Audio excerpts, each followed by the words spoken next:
Communiqué numéro 073 du gouvernement de la transition.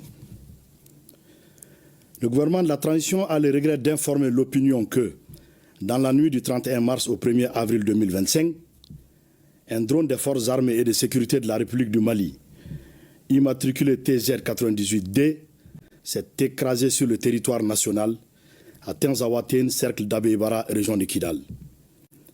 L'épave a été localisée précisément dans une zone dont les coordonnées géographiques sont les suivantes. 19 degrés, 52 minutes, 4,738 secondes nord, 2 degrés, 53 minutes, 38,101 secondes est, à 9,5 km au sud de la frontière Mali-Algérie. Suite à cet incident, une enquête a été immédiatement ouverte.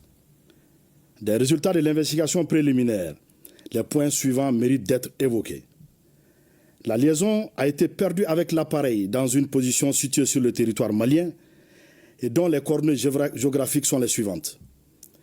19 degrés, 51 minutes, 50,526 secondes nord, 2 degrés, 53 minutes, 36,099 secondes est, soit 10,2 km au sud de la frontière Mali-Algérie. La distance entre le point de rupture de liaison avec l'appareil et le lieu de localisation de l'épave est de 441 mètres.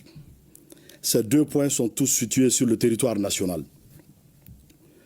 Les dernières informations transmises par le drone étaient relatives à une rencontre de terroristes de haut profil qui planifiaient des actions.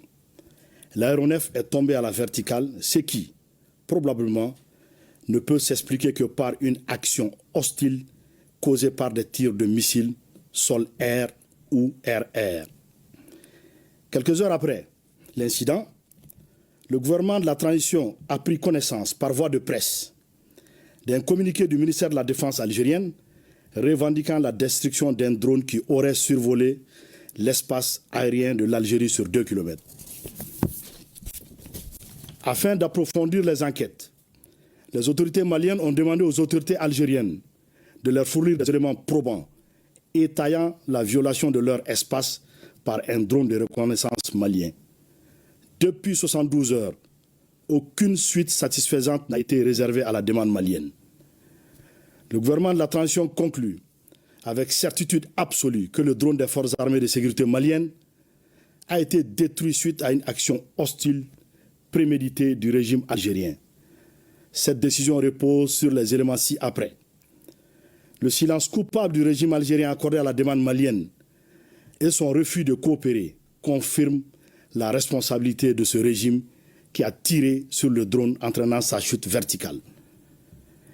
Les données précises de la trajectoire de l'appareil enregistrées dans le système prouvent sans ambiguïté que l'appareil n'a jamais quitté l'espace aérien de la République du Mali.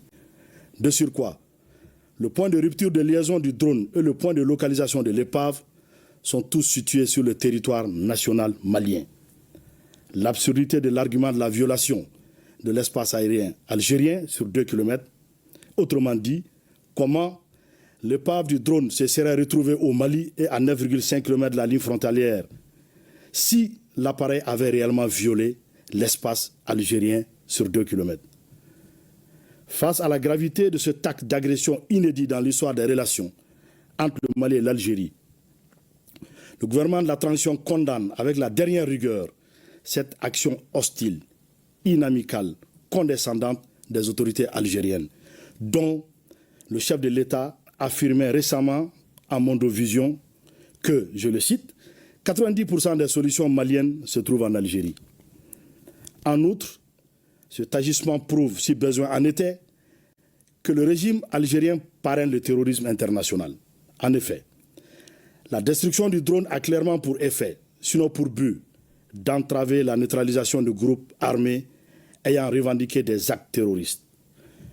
Le gouvernement de la transition, en cette triste circonstance, tout en rappelant la teneur de son communiqué numéro 64 du 25 janvier 2024 et celle de l'allocution du Mali lors de la 79e session de l'Assemblée générale des Nations unies, condamne l'attitude du régime algérien qui, en plus de servir de base arrière aux groupes terroristes, s'engage aujourd'hui dans la lutte armée pour perpétrer des agressions contre un État voisin en vue de protéger ses suppôts terroristes.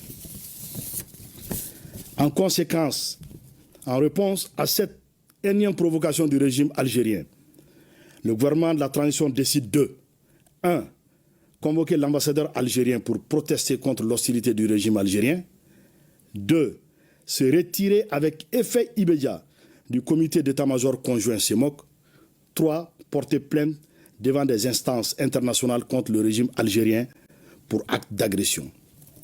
Aussi, le gouvernement de la transition fait remarquer que cette agression flagrante du régime algérien contre le Mali est en contradiction avec la participation effective de la République du Mali à la guerre pour l'indépendance de l'Algérie pour soutenir le Front de Libération Nationale, FLN.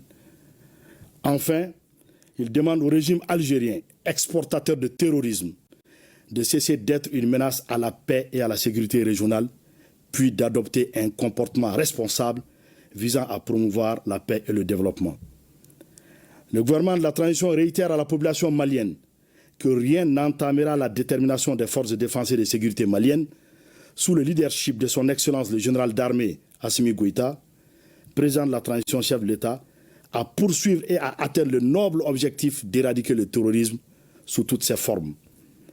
Suivant cette volonté, dans les heures qui ont suivi l'agression du régime algérien contre le drone malien, d'importantes cibles terroristes ont été frappées avec succès dans la localité de Tinzaouatène et ailleurs sur le territoire malien.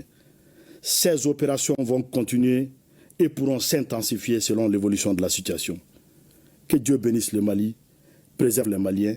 Fait à Bamako le 6 avril 2025. Je vous remercie.